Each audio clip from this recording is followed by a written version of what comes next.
माधवपुर नामक एक गांव में थे दो आदमी, विनोद और सात्विक, जो पड़ोसी थे। विनोद था बहुत आलसी और कोई काम नहीं करता था, पर सात्विक के पास बहुत गाय थे, जिनका दूध बेचकर वह पैसे कमाया करता था। इसी दौरान दूध का धंधा काफी बढ़ रहा था, तो सात्विक ने सोचा कि अब वह पड़ोसी गांव में भी दूध बेचना शुरू करेगा। अपने जमाए हुए पैसों से उसने नई साइकिल खरीदी, जिससे वह बाकी के गांवों में जाकर दूध बेचने लगा। एक सुबह जब सात्विक काम के लिए अपनी साइकिल पर निकला, तब विनोद ने उसको देखा। अरे, मुझे बिना बताए सात्विक ने नई साइकिल खरीद ली। उसके लौटने के बाद पूछूंगा। विनोद उसके घर के बाहर सात्विक के लौटने का इंतजार करने लगा। कुछ समय बाद सात्विक दूध बेचकर वापस आया। जब हो सात्विक, तुमने नई साइकिल खरीद ली? हाँ विनोद, क्यों, क्या हुआ? अरे कुछ नहीं, बस यही जानना चाहता था कि नई साइकिल के लिए पैसे कहाँ से आए। भाई, आज तक जो भी दूध बेचा ना, उसमें से मैंने थोड़ा थोड़ा जमाया इस साइकिल के लिए, जिसकी मदद से अब मैं पास वाले गांव में भी जाकर दूध बेचने लगा हूँ। अच्छा, अरे तू तो काफी समझदार निकला सात्विक। विनोद हंसते हुए सात्विक के लिए खुश होने का नाटक किया और फिर अपने घर चला गया। घर जाकर विनोद सोच में पड़ गया कि इतने कम समय में सात्विक ने नई साइकिल खरीद कैसे ली। विनोद ने खुद तो कुछ नहीं लिया। उदास होकर विनोद गहरी सोच में ही डूबा रहा। मैं क्यों इतना उदास रहूं? अगर मैं भी सात्विक की तरह कुछ काम करूं तो पैसे जमा कर मैं भी अपनी मनपसंद चीजें खरीद सकता हूं, पर मैं करूं क्या? अरे हाँ, मुझे तो जलेबी बनाना बहुत अच्छी तरह से आता है। हाँ, मैं एक जलेबी की दुकान शुरू करूंगा। फिर अगले दिन विनोद ने अपनी एक छोटी सी दुकान खोल ली और गरम गरम जलेबी बेचने लगा। एक जलेबी 5 रुपए, आधा किलो 50 रुपए और 1 किलो 100 रुपए में। इस प्रकार विनोद ने बहुत स्वादिष्ट जलेबी कम भाव में बेचने लगा। उसके गर्मा गर्म जलेबियों की सुगंध गांव के कोने कोने तक पहुंच गई। गांव के सारे लोग विनोद की दुकान पर आने लगे मजेदार जलेबियों का स्वाद लेने के लिए। कुछ ही दिनों में विनोद की जलेबी बहुत मशहूर हो गई। एक दिन रमेश नामक एक आदमी उसकी दुकान पर जलेबी खा रहा था। वाह विनोद, तुम्हारे हाथों की बनाई हुई जलेबी बहुत ही मजेदार है। इतने कमाल की जलेबी मैंने आज तक खाई ही नहीं। भाई वाह। ऐसा कहकर रमेश जलेबी के मजे ले रहा था और बाकी के लोगों ने भी उसकी बहुत तारीफ की। पूरे गांव में विनोद की दुकान और भी मशहूर हो गई। अब धीरे धीरे विनोद थोड़ा घमंडी बनने लगा। मेरे जैसे जलेबी तो और कोई बना ही नहीं सकता। मुझे जलेबियों का दाम भी बढ़ाना पड़ेगा, इससे मैं और ज्यादा मुनाफा कमा सकता हूँ। दुकान पे आए हुए सब लोगों को विनोद ने बोला, जी आज से एक जलेबी 10 रुपए, आधा किलो 100 रुपए और 1 किलो 200 रुपए में। एक आदमी उदय जो जलेबी खरीदने आया था, उसने कहा, अरे भाई साहब, जलेबी इतनी महंगी कब से हो गई है? बाकी के दुकानों में तो किलो 100 रुपए में ही बेचते हैं। अगर मेरे जैसे स्वादिष्ट जलेबी कहीं और मिले ना, तो वही जाकर खा लीजिएगा, मुझे कोई फर्क नहीं पड़ेगा। विनोद जैसी स्वादिष्ट जलेबी कहीं और नहीं मिलेगी, ऐसा सोचकर लोगों ने अब महंगी जलेबी खरीदना शुरू कर दी। इस गांव में मेरे जैसे जलेबियों को टक्कर देने वाला और कोई है ही नहीं। गांव वालों को तो अब मेरे स्वाद की लत लग चुकी है। ऐसा सोचकर उसने जलेबी को तोलने वाले तराजू के नीचे सबकी नजर से चोरी एक छोटा सा भार लगा दिया, जिससे वे लोगों को ज्यादा पैसों में कम जलेबियां बेच सके। इसी तरह विनोद का कारोबार उसके अनुसार चलता रहा। एक दिन गांव के जमींदार को विनोद की जलेबियों के बारे में पता चला, तो उन्होंने अपने नौकरों को उसके पास 1 किलो जलेबी लाने के लिए भेजा। नौकर गए और विनोद के यहाँ से 1 किलो जलेबी ले आए।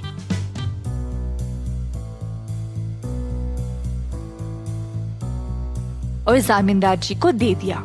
जामींदार जी ने देखा कि जलेबियाँ तो 1 किलो से कम है। मैंने तो 1 किलो मंगवाया था, ये तो उससे कम है। मेरे आदेश का पालन क्यों नहीं किया? कहा जामींदार जी ने गुस्से से। साहब जी, हमने तो दुकानदार को 1 किलो ही देने को बोला था और फिर उसने इतना ही दिया। हमारी कोई गलती नहीं है प्रभु। चलो हम इस जलेबी वाले के पास जाकर देखते हैं कि वह असल में कर क्या रहा है। दुकान के पास पहुंचने ही वाले थे जब जामींदार जी ने एक भिखारी को उस जलेबी की दुकान की ओर जाते हुए देखा तो वह रुक गए और अपने नौकरों को भी रोक दिया। जामींदार जी देखना चाहते थे कि दुकानदार उस भिखारी को किस तरह जलेबी बेचेगा। जामींदार और उनके नौकर पास वाली दुकान के पास खड़े होकर नजारा देखने लगे। एक जलेबी कितने की है भाई साहब? एक जलेबी 10 रुपए। भिखारी के पास थे सिर्फ 2 रुपए, तो उसने वो निकाला और बोला, बस एक जलेबी दे दो। विनोद ने कहा, 10 रुपए की एक जलेबी है, 2 रुपए में नहीं मिलेगी। ये सुनकर भिखारी वहाँ से जाने ही वाला था जब विनोद ने उससे रोककर कहा, हो, तूने यहाँ पर खड़े होकर मेरी जलेबियों का सुगंध लिया है, उसके लिए वो 2 रुपये। हे भगवान, मेरे पास तो ये 2 रुपये ही है और तुम ये भी इतनी बेरहमी से मांग रहे हो, मैं नहीं दूंगा। इसी दौरान जामींदार जी वहाँ पर पहुँचे और अपने पास रखे हुए पैसों का थैला भिखारी को दिया और कहा, तुम्हारे 2 रुपए के बदले में इस दुकानदार को तुम ये पैसे का थैला दे दो। अरे आप तो बड़े लोग हो साहब, आपको तो न्याय करना चाहिए। अगर आप इस दुकानदार को पैसे दे दोगे तो कैसे? मेरी बात मानो और दुकानदार को ये पैसे दे दो। भिखारी ने माना और पैसे विनोद को देने गया जब जामींदार ने कहा, 1 मिनट रुको, इस थैले को पहले जोर से हिलाओ। भिखारी ने थैले को जोर से हिलाया तो थैले में से सिक्के छन छन करने लगे। पैसों की आवाज सुनाई दी क्या विनोद? सुनाई दी साहब। अगर ये बात है तो फिर भिखारी ने अपना भुगतान दे दिया है। क्या साहब, पैसे तो इसने दिए नहीं और आप बोल रहे हो कि दे दिए? पैसे की आवाज तुमने सुन ली ना, बिल्कुल उसी तरह जिस तरह भिखारी ने तुम्हारी जलेबियों की सुगंध सूंघ ली थी।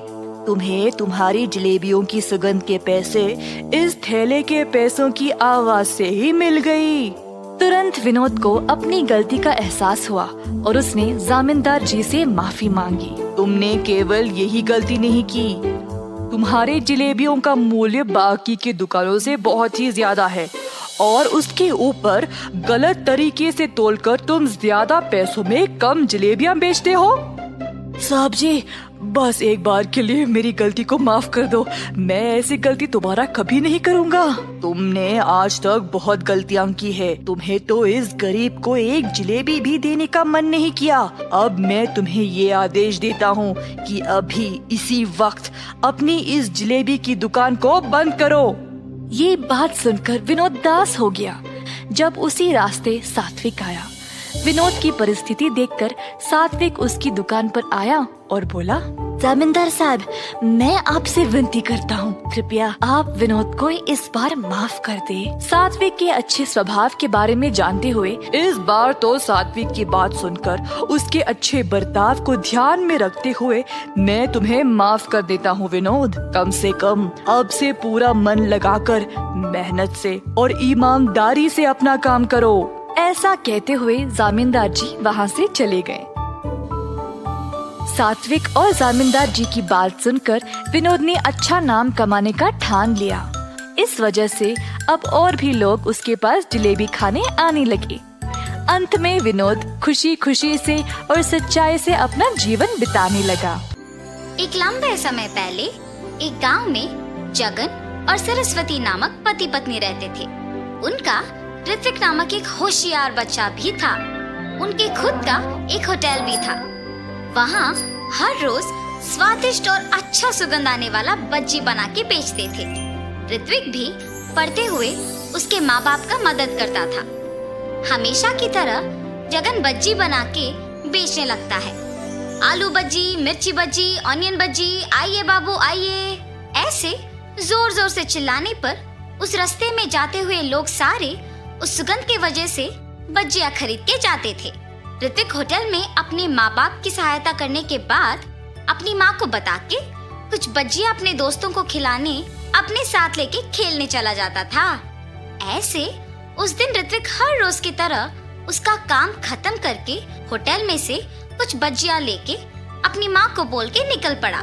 भजिया लेके जाने पर भी माँ इसीलिए कुछ नहीं कह रही है क्योंकि मैं उनकी मदद कर रहा हूँ। मैं भी सिर्फ इसीलिए उनकी मदद कर रहा हूँ। मेरे दोस्तों के लिए काम करना ही पड़ेगा। ऐसे सोच के भजियों को लेके अपने दोस्तों के पास जाता है। मैंने ये भजिया आप सबके लिए लाया है, लेके खाओ। ऋत्विक, हमें ये भजिया नहीं चाहिए। क्यों? भजिया क्यों नहीं चाहिए? तुम हर रोज भजिया के सिवा कुछ नहीं लाते हो। रोज रोज ये खा के अब हम पक गए। हाँ यार, अब से तुम भजिया लाना बंद करो और हमारे साथ खेलने भी मत आओ। ऐसे मत कहो, मैं तुम लोगों के लिए कुछ भी करूंगा। अच्छा, तो फिर तुम्हें हम सब के लिए आइसक्रीम खरीद के लाना होगा। मंजूर है? तुम लोगों को आइसक्रीम खरीदने के लिए मुझे बहुत पैसों की जरूरत है। मेरे पापा भी मुझे उतने पैसे नहीं देंगे। कुछ और पूछो, मैं करूंगा। तुम इसीलिए सोच रहे हो क्योंकि तुम्हें अपने पापा से पैसे पूछना पड़ेगा ना? हाँ, उनसे बिना पूछे पैसे लेने का मेरे पास एक उपाय है। अगर तुम पक्का करोगे तो ही बोलूंगा। तुम लोगों के लिए मैं कुछ भी करूंगा। क्या है वो उपाय? तुम्हारे होटल में खाने बहुत लोग आते हैं। उस समय में तुम्हारे माँ बाप काम में व्यस्त रहते हैं, तो तब तुम जितने पैसे चाहिए उतने पैसे लेके आ जाओ। किसी को तुम पे शक ही नहीं होगा। कोई ये भी नहीं जान पाएगा कि पैसे गायब भी हुए। हाँ, ये भी सच है। कल मैं पक्का तुम लोगों को आइसक्रीम खिलाऊंगा। ऐसे अपने दोस्तों को कह के खुशी खुशी घर चला जाता है।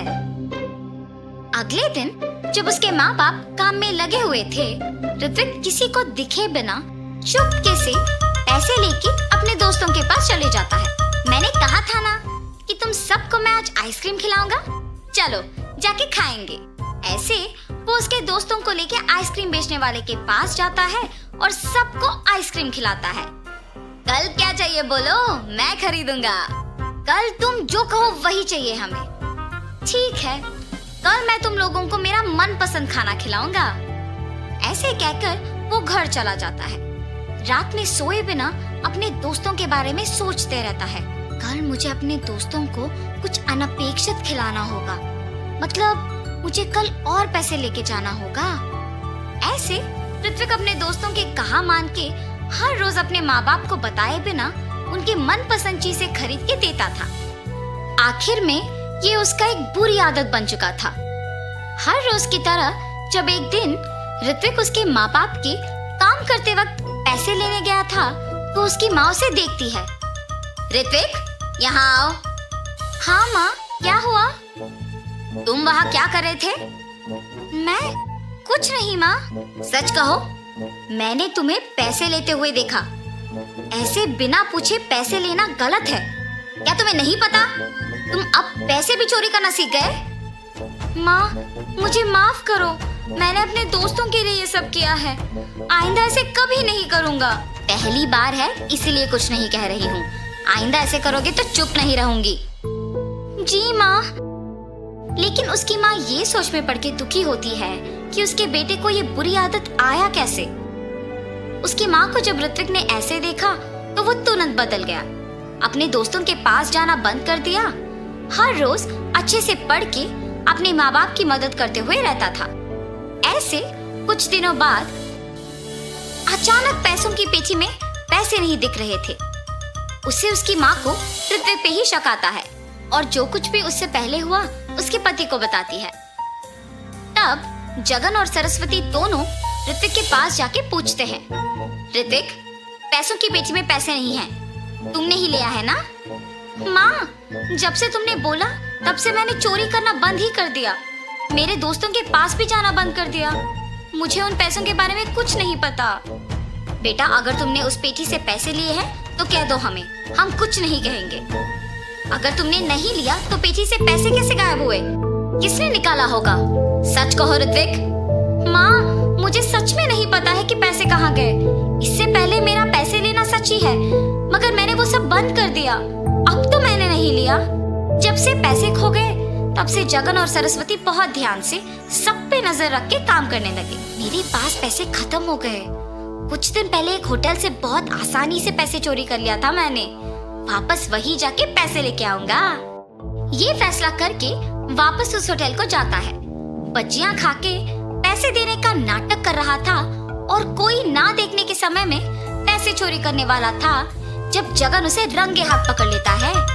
इतने उम्र के आदमी होके भी मेहनत किए बिना पैसे चोरी करते हुए शर्म नहीं आती? इससे पहले भी तुमने यहाँ चोरी किया था ना? वो चोर पिटने के डर से सच बोल देता है। मुझे माफ कर दीजिए, ऐसे कभी नहीं होगा, मेहनत से ही काम करूंगा।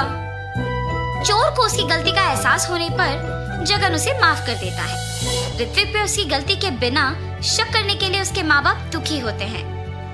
आप लोग दुखी क्यों हो रहे हो माँ? उस दिन मैंने तुम्हें तुम्हारी गलती के बिना शक किया और आज तुम्हारे पापा ने असली चोर को पकड़ा है। मुझे तुम पे शक नहीं करना था बेटा। मुझ पर शक करने की वजह तो भी मैं ही हूँ ना माँ। अगर मैं वो नहीं करता तो आपको मुझ पे शक नहीं होता। आपने मुझे मेरी गलती समझाया, इसलिए मैंने वो करना छोड़ दिया, वरना मैं शायद बड़े होके भी यही करता। आइंदा ऐसे कभी नहीं होगा माँ। तब से जगन होटल में सावधान रह के काम करने लगा। अलग प्रकार के बच्चियां बनाना शुरू करके उन्हें बेच के खुशी से जीने लगा। उनका व्यापार भी अच्छा चलने पर सभी खुश थे। तो इस कहानी का नैतिक क्या है? गलती चाहे एक ही बार किया हो, लोगों से भूला नहीं जाता। इसीलिए गलती पहली ही बार नहीं करना चाहिए, सोच समझ के कदम उठाना चाहिए। विष्णुपुरम नामक एक सुंदर गांव में शरत और श्रीधर नामक दो दोस्त अगल बगल घरों में रहते थे। शरत एक अच्छा आदमी था और दूसरों की सहायता करता था। श्रीधर बहुत लालची था। वो दोनों रिक्शा चलाते हुए खुशी से जी रहे थे। एक दिन सुबह वो दोनों रिक्शा स्टैंड में रिक्शा को रख के ग्राहक के लिए इंतजार कर रहे थे। तब एक आदमी शरत के पास जाता है। सुनिए, बस स्टैंड को आओगे? ये क्या? वो आदमी रिक्शा के लिए मेरे पास नहीं आया, बल्कि मेरे दोस्त के पास गया। कुछ भी करके मुझे ही उस आदमी को बस स्टैंड तक लेके जाना होगा। अरे आइए ना, बस स्टैंड तक मैं आपको लेके जाऊंगा भाई साहब, मेरी रिक्शा चढ़िए। श्रीधर के ऐसे कहने पर वो आदमी उसका ही रिक्शा चढ़ता है। उसके बाद श्रीधर उस आदमी को लेकर बस स्टैंड की ओर बढ़ने लगता है। अरे मेरा ही तो दोस्त है, मेरे बजाय उसके रिक्शा में वो आदमी चला गया, इसमें क्या बात है? ऐसे उसका दोस्त सोचते रहता है। और ठीक तभी 3 आदमी उसके रिक्शा के पास आते हैं। सुनिए, बस स्टैंड को आएंगे आप? जी साहब, आइए रिक्शा में बैठिए। तब शरत भी उन 3 आदमियों को लेकर रिक्शा चलाते हुए बस स्टैंड तक पहुंचता है। रिक्शा चलाते हुए शरत सोचता है, मेरे दोस्त के उस आदमी को ले जाने के कारण ही मुझे अब 3 ग्राहक मिले। ऐसे सोचते हुए वो उन तीनों को बस स्टैंड में छोड़ देता है। जब वो 3 आदमी बस स्टैंड में उतरकर शरत को पैसे दे रहे थे तो शरत का दोस्त श्रीधर उसे देखता है। अच्छा, जल्दबाजी में मैंने गलत फैसला लिया। पहले जो एक आदमी आया था उसको मैंने ले लिया। अगर रुका होता तो ये 3 आदमी मेरे रिक्शा में आते और मुझे ज्यादा पैसे मिलते। ऐसी सोचकर श्रीधर उसके दोस्त के पास जाता है और फिर वहां से दोनों चले जाते हैं। ऐसे बहुत साल बीत जाते हैं। एक दिन वो दोनों रिक्शा स्टैंड में ग्राहक के लिए इंतजार कर रहे थे। तब, अरे शरत, एक समय में हम अगर रिक्शा स्टैंड में इंतजार करते थे तो बहुत सारे ग्राहक आते थे, पर आज के समय में कोई नहीं आ रहा है क्योंकि सबके पास अभी ऑटो है, कार है और उन्हीं में जाना पसंद करते हैं। इसीलिए हम चाहे जितना इंतजार करें, लोग तो नहीं आएंगे। अरे हाँ श्रीधर, लेकिन अब हमें अगर ऑटो खरीदना भी है, उतने सारे पैसे तो हमारे पास नहीं है ना। वैसे भी रिक्शा में बैठने के लिए कोई नहीं आ रहा है। इससे बेहतर तो यही है कि हम ये काम छोड़कर शहर चले जाते हैं और वही कोई काम करते हुए खुशी से जी सकते हैं। श्रीधर, चाहे जो भी हो जाए, मैं अपना गांव छोड़कर कहीं नहीं आऊंगा। मुश्किलें तो हर जगह होंगी ना, इसका मतलब ये थोड़ी है कि हम गांव छोड़कर कहीं और चले जाए। और इस बात की क्या यकीन है कि कल हम शहर में जाएंगे तो वहाँ मुश्किलें नहीं आएंगे। तो मुझे यही रहना है और इन मुश्किलों का सामना यही करना है। अरे शरद, यहाँ पर हमें कोई और काम नहीं मिलेगा। ठीक है, तुम यही रहो, मैं जा रहा हूँ। ऐसे कहकर वो उसकी बीवी बच्चों के साथ सच में शहर चले जाता है। वहाँ जाकर वो कार चलाते रहता है। मेरे साथ अगर मेरा दोस्त भी होता तो हम दोनों मिलकर कोई ना कोई काम ढूंढ लेते। अब मुझे अकेले ही कुछ करना पड़ेगा। ऐसे वो बहुत दिन दुखी रहता है। एक दिन शरद रिक्शा स्टैंड के पास रिक्शा में बैठे रहता है। तब एक आदमी का आवाज सुनाई देता है, प्याज, प्याज, ताजे प्याज। ऐसे जोर से एक आदमी चिल्ला रहा था। उसे देख शरद को एक विचार आता है, अरे हाँ, मेरे पास ऑटो खरीदने के लिए तो पैसे नहीं है, लेकिन खुद से मैं एक प्याज का वाहन तो बना सकता हूँ और गांव में उसी वाहन को चलाते रह सकता हूँ। और इतना ही नहीं, उस वाहन को बनाने के लिए पैसे ज्यादा खर्च भी नहीं होंगे और मुझे बस ये ध्यान में रखना होगा कि उस वाहन में ज्यादा लोग बैठ पाए। और तब नए दिखने वाले वाहन को देख गांव वाले सारे मेरे वाहन में आएंगे और मैं ऐसे पैसे भी कमा सकूंगा। उस आदमी का प्याज प्याज करके चिल्लाने के कारण ही मुझे ये विचार आया है। ये सोचकर शरद तुरंत उस काम में लग जाता है। उसके पास मौजूद सारी चीजों से प्याज के आकार में दिखने वाले एक बड़े वाहन को बनाता है जिसमें बहुत सारे लोग बैठ सकते हैं और उसे चलाते हुए गांव में जाता है। Bus stand, railway station, Ramalaya नगर, आइए बाबू आइए, जल्दी आइए, ऑटो से भी कम दाम में मैं लेके जाऊंगा, आइए बाबू आइए। ऐसे उसके जोर से चिल्लाने पर कम दाम में और इतने बड़े आकार में एक प्याज के वाहन को देख सभी चौंक जाते हैं और तुरंत उसके गाड़ी में बैठ जाते हैं। ऐसे ही कम दिन में शरद का प्याज की तरह दिखने वाले वाहन में बहुत सारे लोग बैठते हैं और वो बहुत प्रसिद्ध हो जाता है। इतना कि कुछ ही दिनों में वो और थोड़े प्याज के वाहन बनाकर उनमें दूसरों को चलाने के लिए नौकरी भी देता है। ऐसे वो वाहन चलाते हुए बहुत खुश रहता है। तब एक दिन श्रीधर उसके पत्नी के साथ शहर से गांव आता है। गांव आते ही उसके दोस्त शरद के बारे में सबके मुंह से प्रशंसा सुनकर वो चौंक जाता है। यहाँ मैं हूँ जो शहर जाकर कार चलाते हुए आए हुए पैसे कम पड़ जाने के कारण कर्ज लेकर दुख में जी रहा हूँ और मेरा दोस्त यहाँ इसी गांव में इतना प्रसिद्ध गाड़ी चलाते हुए इतनी प्रशंसा पाते हुए खुश है। अगर मैं भी इसके साथ यही रहता तो शायद मैं भी वो प्रसिद्ध गाड़ी चलाता और खुश रहता। अरे हाँ, मेरे दोस्त को वैसे भी मुझ पे बहुत भरोसा है, तो मैं एक काम करूँगा, उसे मैं अपने साथ शहर ले जाऊंगा, फिर उसके सारे वाहन को मैं ले लूंगा और उसे वहाँ छोड़कर मैं दूर भाग जाऊंगा। तब उन सारे वाहन को बेचकर आए हुए पैसों से मैं अपना कर्ज चुका पाऊंगा और खुश रह पाऊंगा। लेकिन मेरा दोस्त तो मेरे कहने के बावजूद अपना गांव छोड़कर नहीं आएगा। हाँ, मैं अपनी बीवी को उसकी बीवी से बात करने के लिए कहूंगा, तब तो उसे आना ही पड़ेगा। ये सोचकर श्रीधर उसके बीवी के पास जाता है। नर्मदा, तुम मेरे दोस्त की पत्नी के पास जाकर उससे बात करो और उसे मनाओ कि हमें शहर जाना होगा। और ऐसे वो जो कुछ भी सोचता है उसकी बीवी को बताता है। ठीक है जी, मैं वही करूंगी। ये कह के नर्मदा शरद की बीवी के पास जाती है। अरे भाभी, आप भी मेरे साथ शहर आ जाइएगा। वहाँ अगर आप ये प्याज की वाहन चलाएंगे ना तो बहुत सारा पैसा मिलेगा। हाँ, और उतना ही नहीं, यहाँ से वहाँ रहने में भी दुगना अच्छा होगा। हाँ, मेरे पति भी वहाँ कार चलाते हुए बहुत सारे पैसे कमा रहे हैं। आपके पास तो पहले से ही बहुत वाहन है, वहाँ आएंगे तो और भी पैसे कमा पाएंगे। जी भाभी, ये तो अच्छा विचार है, जरूर हम सब आपके साथ शहर आएंगे। ये कह के वो उसके पति शरद के पास जाकर, सुनिए, हम भी आपके दोस्त के साथ शहर जाएंगे ना जी। वहाँ यहाँ से दुगना अच्छा होगा और दुगने पैसे भी मिलेंगे, पता है आपको। अच्छा, तो तुम ही चले जाओ। मैंने पहले भी कहा है, मुझे ये गांव छोड़कर कहीं नहीं जाना है, यही मेरा घर है।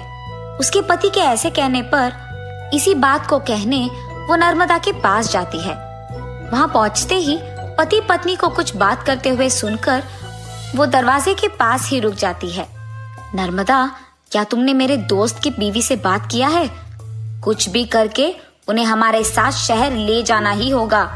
अरे हाँ जी, उसने तो मेरी बातों पे यकीन कर लिया है। वो दोनों पक्का आएंगे शहर। तब हम उनके पास मौजूद सारे वाहन को बेचकर हमारे कर्ज चुकाएंगे और हम खुश रह पाएंगे। दरवाजे के पास खड़े हुए शरद की बीवी ये सब सुन लेती है और भागते हुए उसके पति के पास जाती है। सुनिए, हम शहर नहीं जाएंगे, ये सब आपके दोस्त का चाल है। और ऐसे उसने जो कुछ भी सुना अपने पति को बताती है।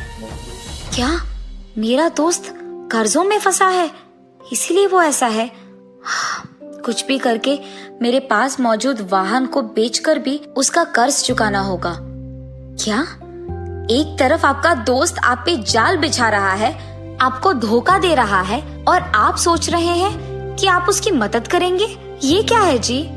वो चाहे अच्छा हो या बुरा हो, वो मेरा दोस्त है और वो अभी कष्टों में है, तो मुझे उसे बचाना होगा और मुझे उसकी सहायता करना होगा।